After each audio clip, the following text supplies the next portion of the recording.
오늘의 본문은 바리새파 사람들과 율법 학자들이 예수께 트집을 잡으려고 애쓰는 와중에 수천 명의 사람들이 모여들어 밟힐 지경이 되었다라는 12장 1절의 배경하에서 제자들에게 말씀하시는 것으로 시작한 일련의 설교입니다.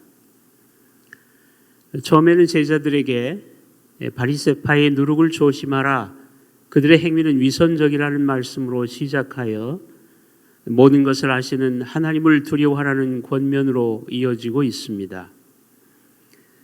사람들 중에 어떤 사람이 재산 분배 문제를 언급하면서 자신을 도와주실 것을 요청받자 그를 책망하시면서 모인 사람들을 향하여 사람의 생명이 그 소유의 넉넉함에 있지 않다는 말씀을 시작으로 수확이 많아진 부자가 새 창고를 짓고 그 넉넉함을 자랑할 때에 그 어리석음을 지적하시면서 땅에서의 부보다는 하나님께 대하여 부하게 되기를 소망하라는 그런 요청의 말씀을 주시고 있습니다. 다시 제자들을 향하여서는 먹고 마시고 입는 것에 대해 걱정하거나 염려하지 말고 모든 것을 아시는 하나님께서 우리의 아버지가 되시니 그분의 신실함을 온전히 의지하고 두려워하지 말고 오히려 그분의 나라를 구하라는 말씀을 주셨습니다. 처음에는 제자들을 향하여 그리고 중간에는 다시 질문하는 대중들에게 시선을 옮겼다가 또 다시 제자들을 향하여 오늘 어떻게 살아가야 할지 실천적 가르침을 주셨습니다. 그렇지만 오늘의 본문은 우리를 당황케 하는 갑작스러운 기조의 변화를 보입니다. 49절에 보면 나는 세상에 불을 지르러 왔다고 말씀하시고, 또 51절에는 평화를 주러 오신 것이 아니라 오히려 분열을 일으키러 오셨다고 말씀하셨습니다. 그래서 결과적으로는 앞으로는 한 집안에서 서로 갈라져서 셋이 둘과 그리고 둘이 셋과 싸우게 되리라는 말씀을 하셨습니다. 평화의 왕으로 이 땅에 오신 예수님께서 싸움을 붙이러 오셨다는 말씀입니다. 이해하기가 쉽지 않다고 생각이 듭니다. 이런 말씀을 어떻게 해야 할까요? 우선 싸움은 어떻게 일어나는지 생각해 보았습니다. 생각이 다를 때, 자기 주장을 할 때 싸움이 일어납니다. 사건과 사물을 보는 관점이 다를 때 자기의 생각이 옳다고 주장하면서 충돌이 일어나고 또 싸움이 일어나게 됩니다. 다른 말로 해서 세계관이 다르면 싸움이 일어나고 충돌이 일어나게 되죠. 당시의 유대인들은 다윗과 같은 위대한 지도자가 나와서 로마의 압제에서 자신들을 구해줄 그런 지도자상으로서의 메시아를 구하고 있었습니다. 예수께서 보여주셨던 섬기는 종으로서의 모습은 그들의 기대와는 달랐습니다. 아울러서 기존의 가치관이었던 안식일에 대한 생각, 장로들의 유전, 전통적 가치관 등 외면적으로 행위에 머물러 있었던 유대인의 관점과는 전혀 다른 관습과 습관을 내면적인 경건과 예수 그리스도를 통한 하나님과의 관계 회복, 천국, 하늘나라, 영생 등 새로운 관점으로 세상을 바라보게 하는 세계관의 대변혁이 예수 그리스도를 통하여 일어나고 있었으니 이처럼 극명하게 다른 세계관은 비록 그들이 육신의 부모와 형제라고 해도 수용하기 어려울 것이라고 그 싸움의 배경을 말씀해 주시는 것처럼 생각이 되었습니다. 아울러 주님은 50절에서 자신의 구원 사역이 이루어지기 위해 골고다의 십자가를 향해 가는 길에 장차 많은 고난이 자신 앞에 있을 것을 언급하신 것으로 생각합니다. 결국 주님은 이 일, 삐뚤어진 세상에 진리의 빛을 비추어 길을 밝히시고 어둠을 물리치시는 구원의 길을 내기 위해 오셨습니다. 사도 요한은 주님을 묘사하면서 참 빛, 곧 세상에 와서 각 사람에게 비추는 빛이 있었나니 그가 세상에 계셨으며 세상은 그로 말미암아 지은 바 되었으되 세상이 그를 알지 못하였고 자기 땅에 오매 자기 백성이 영접하지 아니하였다고 했습니다. 그를 영접하는 자와 거절하는 자가 갈리게 됩니다. 한쪽은 혈통과 육체의 정과 사람의 뜻으로 났고 다른 한쪽은 오직 하나님께로 난 자들입니다.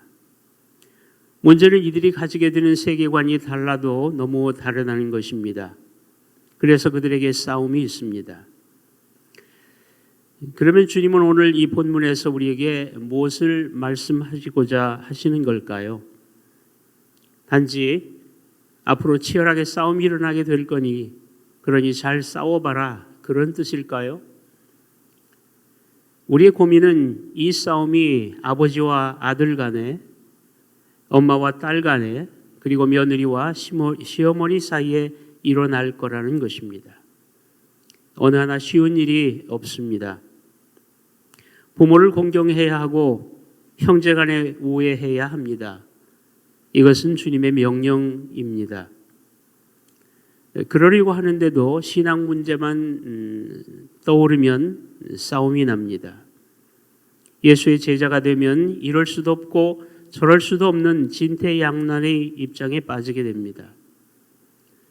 오늘 이 본문에서 저는 이곳에서 어려움을 느끼게 됩니다. 보통은 가르침이 있고 뒤에 행동 지침이 따르곤 합니다. 그래도 오늘은 상황만 있고 방향 제시가 없습니다. 어떻게 이해하고 어떻게 이 말씀을 순종해야 할까요? 고민하다 이러한 싸움은 어떻게 결론이 나야 할까를 생각해 보았습니다. 당연히 구원받은 제자들이, 구원의 길을 모르거나 반항하는 이들이 복음 앞에 굴복하여 그리스도 안에서 진리로 참된 자유를 얻게 하는 것이 목적이 되겠습니다. 그리하려면 전도로 결실을 얻어야 하겠지요. 부모와 형제와 자식을 전도하는 것이 쉬울까요?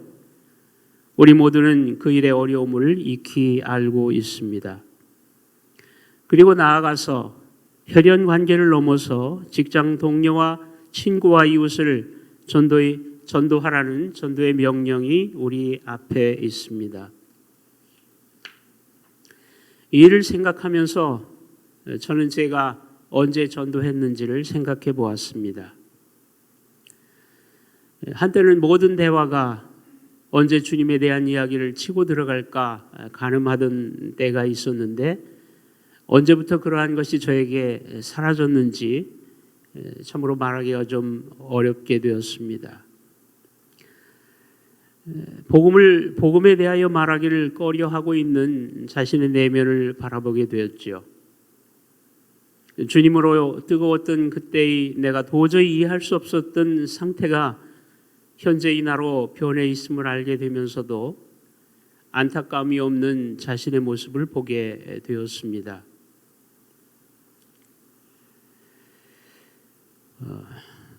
첫사랑의 주님과 지금 나와 함께 있는 주님은 어제나 오늘이나 동일하신 분이시니 결국 잘못된 자리에 있는 것은 저임에 틀림이 없습니다. 어떻게 해야 할까요? 식어진 영혼의 상태가 잘못된 것임을 고백하고 다시금 주님으로 가득 차 옛 시절과 같이 틈만 나면 주님 이야기를 치고 들어가려고 노리는 저로 변화되어야 할 것입니다. 주님 앞에 홀로 진지하게 앉아 마음 안에 다시 주께 대한 사랑이 차오르기를 의무가 아닌 기쁨과 감격으로 인격적 주님을 자랑하게 되기를 바란다고 성령님께 고백을 합니다.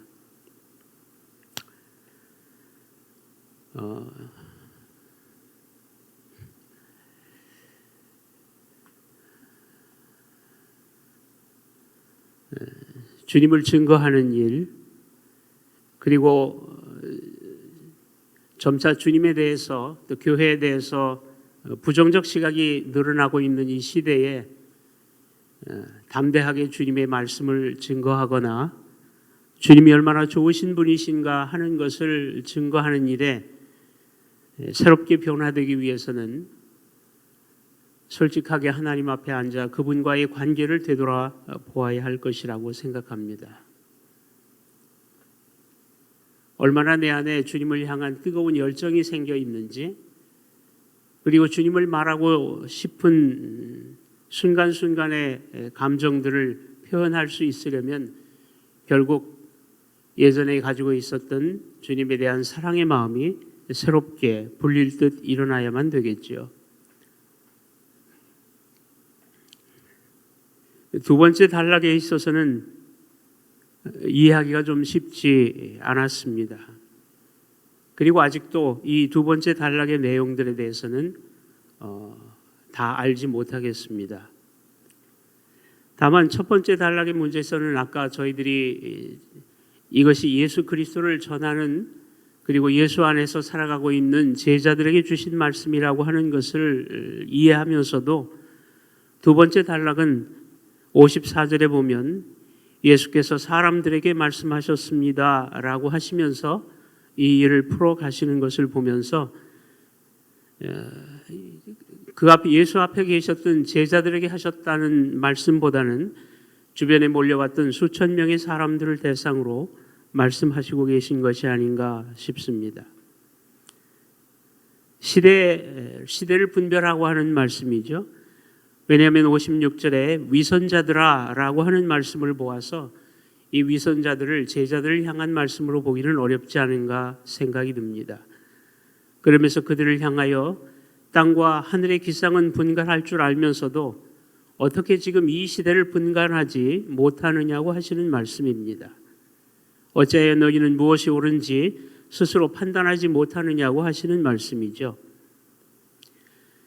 이 시대는 구원의 시대이고 하나님께서 예수 그리스도를 메시아로 보내주신 시대입니다. 어둠에 쌓여있는 인류의 역사 가운데서 빛으로 예수 그리스도를 보내주시고 구원자이신 예수 그리스도께서 오셔서 하늘의 생명의 복음을 전해주신 시대입니다. 천사도 사모하는 그 복음을 모든 사람들이 예수를 통하여서 지난 3년 동안 들어오고 있습니다. 예수께서 이 말씀을 하실 때에는 승천하시기 전에 예루살렘에 올라오셔서 쭉 1년의 말씀을 증거하던 시기입니다. 예수님의 공생의 마지막을 장식하면서 여러 가지 말씀들을 증거하고 계시는 시대이니 주께서 지난 3년 동안 풍성한 많은 말씀으로 생명의 말씀을 증거해 주셨음에도 불구하고 그들은 이 하나님의 말씀, 생명의 말씀을 온전히 순종하고 듣고 분별하는 일에 대처를 하지 못하고 있습니다. 오늘 우리는 이와 같은 시대에 그때의 시대가 오늘 우리가 살아가고 있는 지금의 시대와도 비슷하다고 생각을 합니다. 우리에게는 생명의 말씀이 풍성하고 어느 곳에서나 생명의 말씀을 접할 수가 있습니다. 마치 홍수 속에 있지만 참으로 귀하고 생명 있는 귀하고 생명 있는 생수를 얻기 힘든 시절과 같다고 생각을 합니다. 오늘 많은 말씀을 접하지만 정말 복음의 말씀으로 우리에게 들려지는 말씀은 귀하다고 생각이 듭니다.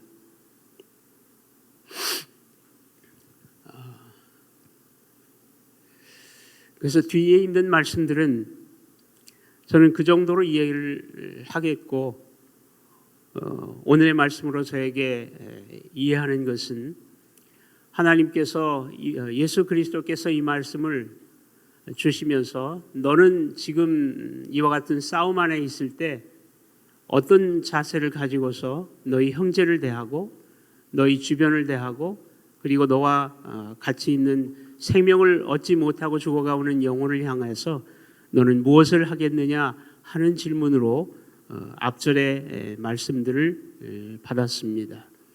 주님 앞에 조용히 앉아 주님 제가 예전과 같이 뜨거운 마음으로 다시 주님 앞에 복음을 가지고 전도하는 그와 같은 영혼이 되게 하여 주십시오. 주님 앞에 간절히 기도하면서 그와 같은 것이 우리의 노력과 열정만 가지고 되는 것이 아니라 우리 안에 살아계시고 인도하시는 성령님께서 우리를 진정으로 변화시켜 주실 때만이 가능하다고 생각하면서 주님 앞에 하나님, 우리가 전도할 수 있는 사람이 되어서 우리 형제뿐만 아니라 부모님뿐만 아니라 우리의 자녀들에게 그리고 주변의 직장 동료들에게 복음을 증거할 수 있는 삶으로서의 회복을 허락하여 주시옵소서. 기도해야 될 것으로 생각합니다.